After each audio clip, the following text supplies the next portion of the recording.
Hi everybody, it's Az here from HeelvsBabyface with Emergency Az number 9, part 1.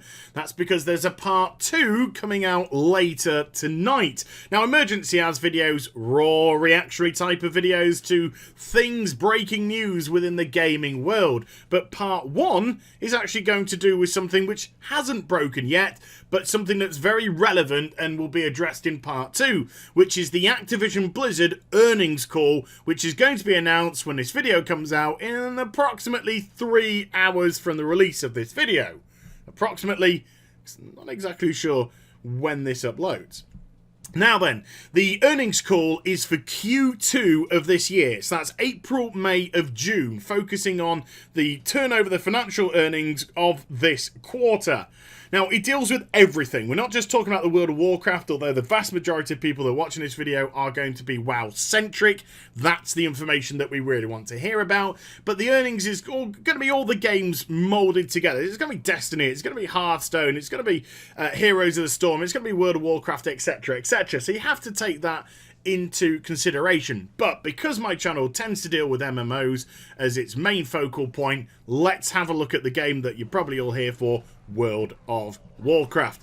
So what do I predict for the Blizzard earnings call? Well, from the fact that analytical sites are already leaking that bumper profits are coming out in this announcement, I've got no reason to doubt that whatsoever, unless it's a little bit of a trick played by Blizz to try and get confidence within the shareholders. That doesn't make any sense, because that would backfire on them if they came out and said things aren't going according to plan and things haven't quite reached the levels that we hope to. So I absolutely believe that Blizzard are going to be announcing bumper profits. As regards to subscription numbers for the World of Warcraft, this could go anyway. It really could. This is so difficult to call. Q1, you could guarantee the numbers were going down. I just don't think we understood how badly they were gonna go down, losing nearly 3 million subscribers.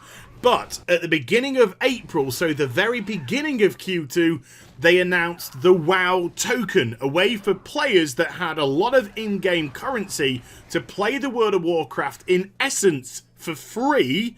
But at the back end of that, the token that they were purchasing for 30 days on the auction house has to be purchased by a player with real money, and that actually costs more, 25% more as a rule, more than the actual subscription it would take if somebody paid for themselves individually.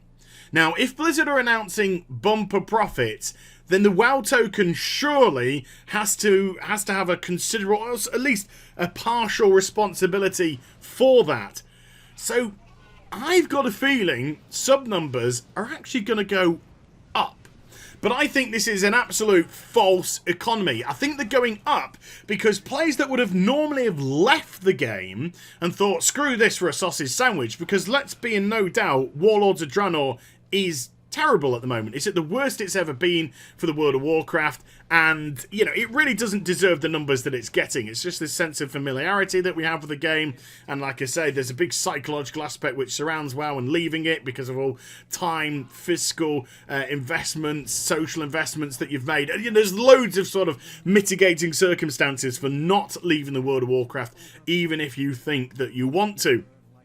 But I think the WoW token could have prevented those people that were said, yeah, I'm going to leave the World of Warcraft, to turn around and say, well, I would have left the World of Warcraft, but due to the fact that I do have a huge gold pool, I might as well just stay on the game for free. But in essence, of course, Blizzard are making more money at the back end. So there is an aspect that I think the numbers are going to go up. I think that the WoW token may well have stemmed the flow of subscription losses, or at least, at the very least, made it minimal. So if they were to announce further losses in subscribers, maybe 100,000 to 200,000 tops.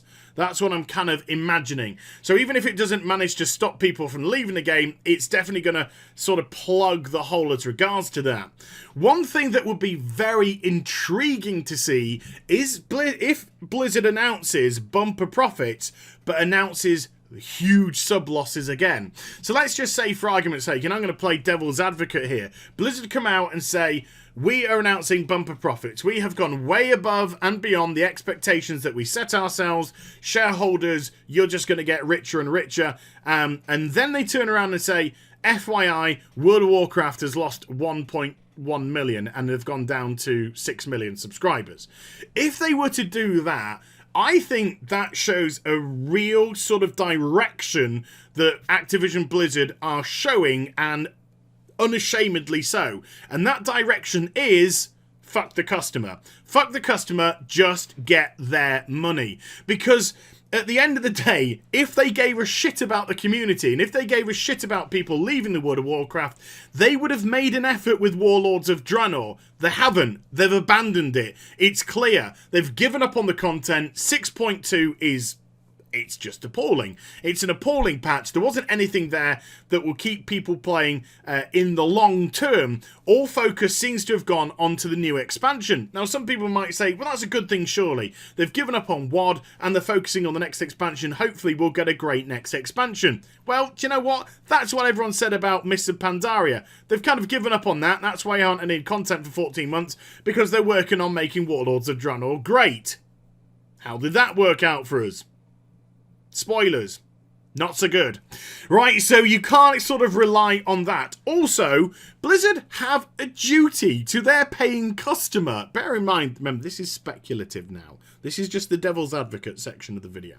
Blizzard have a duty to their customer to give them good content for the money that they are paying month in. They don't have the right to turn around and say, well, we're sort of abandoning Warlords of Draenor to work on the next expansion. That's not good enough.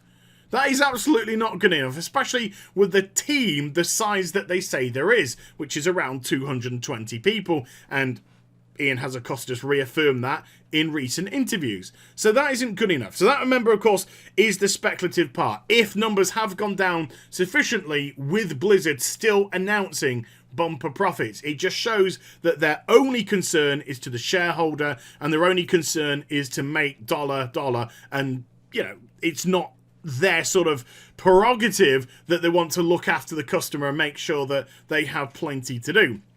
Of course, we have seen a lot of developers leave Blizzard in the last sort of 12 months, or CMs and GMs, you know, got Ghostcrawler, got Pardo, we got, you know, all these kind of big Bashiok recently, but let's face it, Bashiok was, I mean, I don't know why he's even working for the company anyway, to be perfectly frank. The way that he sort of spoke to the community, spoke down to the community, sort of always became very combative if people had a different perspective from him. You know what I mean? There's a whole weird kind of ethos going around with Blizzard, but with people kind of like jumping to other projects, you know, it is what it is, some people could say. Or is it that people are looking for more to do? Are they looking for to have the ability to flex their creative muscles, which they're not being allowed to do at Activision Blizzard, because they're now working to a standard which has got to be set by Activision. It has to be set by Activision. If they're working to some sort of set standard that says, well, do you know something, we can't put more than X dungeons in, and raids have to be Y, and you know, content has to be Z, and stuff like that, which just doesn't bode well for a customer. But going back to my prediction, bumper profits, but I have a sneaky feeling they're going to be announcing sub increase in the World of Warcraft because of the WoW token. I know this sounds really sort of like bitter. It's not meant to sound bitter, but I'm only saying this from the perspective of we need to be looked after as a customer. I would hope that they have gone down, and the WoW token hasn't been able to stem the flow of subscription losses, because we do need to kind of give that jolt up the ass. We do need to give that warning shot across the bow to Blizzard that if you don't look after your customer base, people are going to leave, and there's going to come to a point where there's going to be so few people playing the World of Warcraft, you're never going to generate the money that you want from the game. People are probably going to stop purchasing WoW tokens. They're going to stop doing faction transfers because of PvP. They're going to stop doing faction transfers or realm transfers because of low server populations and imbalance and all that kind of stuff. They're just going to turn around and go, fuck it. No way. Too tough tits. No, it's time to move on. It's time to go to something else. So from that perspective, so it's not a bitter thing. From that perspective, I'd like it to do so because I want to see World of Warcraft make an effort again. I want to see Blizzard make an effort and actually to go back into a World of Warcraft game and say, do you know something? I like this. Do you know something? I like these ideas. Do you know something? I like where this is going. Do you know something? I like these options that I have open to me. Which we haven't really done for a considerable amount of time now. So, yeah, in approximately 2.5 hours, whenever, we're going to get the earnings call, and then I can actually talk about what was announced. Subscriptions, and also money. So, I hope you enjoyed the vid, and also, in the comments down below, what's your speculations, people? I want to hear your sub-number speculations and your sort of earnings expectations. Do you think Blizzard are going to be announcing bumper profits? They're going to be announcing tidy profits, mediocre profits, no profit, whatever, you know. Just to have some fun in the comments down below and let me know what you think. And also, follow me on social media and Twitch. Those links are in the description down below. I'll be back with some more stuff very soon, literally in a few hours' time. You take care, everybody. Bye-bye.